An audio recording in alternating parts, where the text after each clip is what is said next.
Tra prenotati e vaccinati noi abbiamo un Veneto di 50 anni su 2 che è già in pista. Hanno risposto positivamente gli over 50 alla chiamata vaccinale, ma non basta. Ci sono ancora 62.000 posti liberi da qui al 9 giugno e il presidente Zaia lancia loro un nuovo appello a correre. Appello che faccio ai 50-59, visto che le altre categorie sono tutte sopra il 70% poi alla fine, è di correre nella prenotazione. Noi faremo l'appello oggi, lo faremo domani e lo faremo anche dopodomani, dopodiché non escludo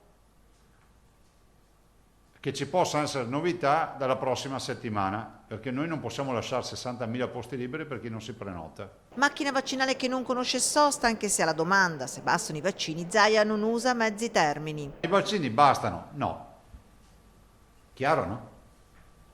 Noi stiamo davanti a scartamento ridotto. Questo deve essere un dato chiaro. Nonostante questa continua incertezza, il Veneto spinge sull'acceleratore. Chiuderemo sta giornata, non ci arriviamo, però quasi a 2.100.000 dosi. Vuol dire che noi domani raggiungeremo con almeno una dose un Veneto su 2.